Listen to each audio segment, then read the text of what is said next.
할렐루야. 주 예수님 은혜 안에서 평안하셨습니까? 계속해서 요한계시록 6장 9절에서 11절 말씀을 보겠습니다. 다섯째 인을 떼실 때에 내가 보니 하나님의 말씀과 그들이 가진 증거로 말미암아 죽임을 당한 영혼들이 제단 아래에 있어 큰 소리로 불러 이르되 거룩하고 참되신 대주제여 땅에 거하는 자들을 심판하여 우리 피를 갚아주지 아니하시기를 어느 때까지 하시려 하나이까 하니 각각 그들에게 흰 두루마기를 주시며 이르시되 아직 잠시 동안 시되 그들의 동무종들과 형제들도 자기처럼 죽임을 당하여 그 수가 차기까지 하라 하시더라. 아멘.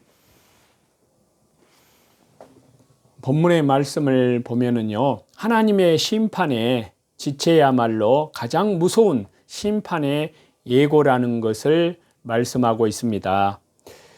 여기 본문에서는 다섯째 인에 대한 말씀인데요.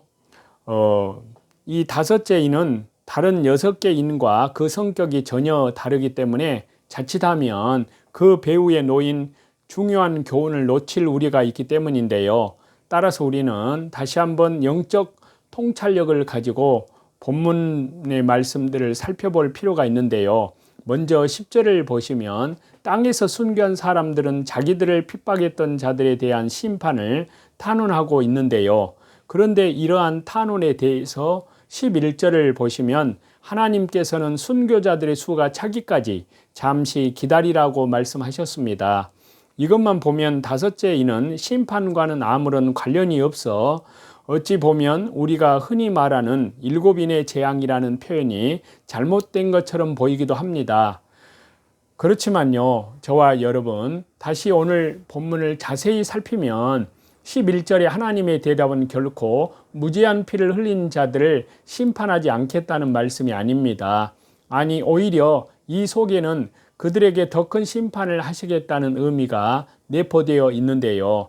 왜냐하면요, 순교자의 수가 찰 때 하나님은 그 핏값에 대해서 가장 엄중한 벌로 그들에게 책임을 물으실 것이기 때문입니다. 따라서 이러한 점에서 보면 다섯째 인 속에서 나타난 심판의 연기와 보류야말로 땅에서 무죄한 사람들의 피를 흘린 자들에 대한 가장 무시무시한 심판의 예고라고 할 수 있는데요.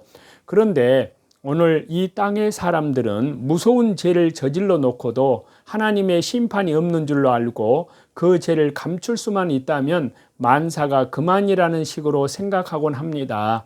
그리하여 범죄 이후에 이를 아파하며 회개하려 하기보다는 덮고 감추는 데 온 힘을 쏟습니다.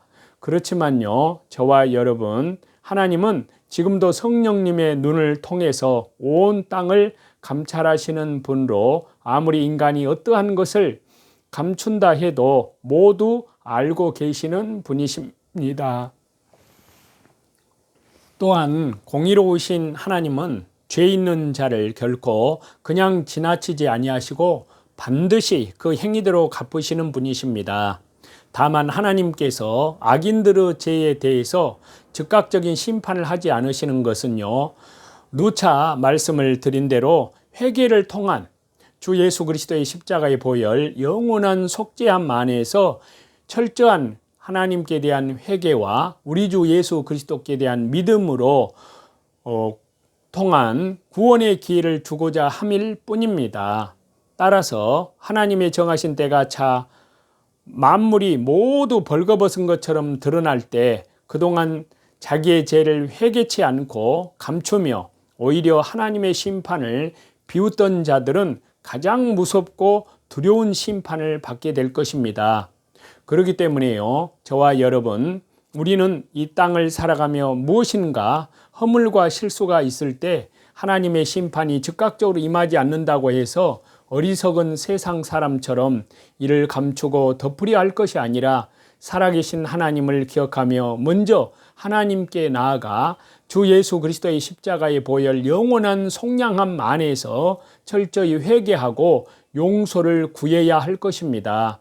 그리하여 정하신 때까지 끝까지 참고 기다리셨던 하나님께서 마침내 누구도 감당할 수 없는 분노와 심판의 대접을 쏟으실 때 우리는 용서받은 자로서 오히려 그 은혜를 찬양하며 천국 잔치에 참여하는 복을 누려야 될 줄로 믿습니다.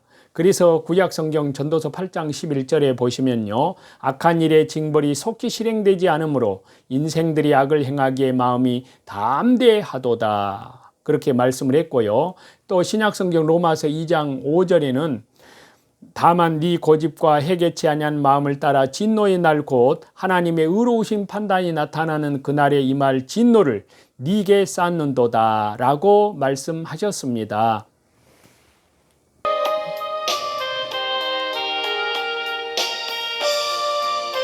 그래서 저와 여러분, 오늘 본문은 7인의 재앙 중에 5인에 대한 말씀으로 구성되어 있는데요. 그리고 우리는 이를 통해서 그리스도께서 재림하시기 전에 이 땅에는 전쟁과 기근과 질병 등 무시무시한 재난이 휩쓸고 지나갈 것임을 알 수가 있는데요. 하지만 동시에 오늘 본문은 그 모든 재난의 뒤에는 그리스도께서 계시며 그분이 이 모든 재난들을 통제하고 계심을 분명히 증거해주고 있습니다. 따라서 저와 여러분, 우리는 이 모든 일들이 일어날 때 두려움 속에서 정신을 잃고 우왕좌왕할 것이 아니라 그럴수록 살아계신 주님을 바라보며 믿음과 용기를 내어야 하겠는데요. 그리고 하나님의 제사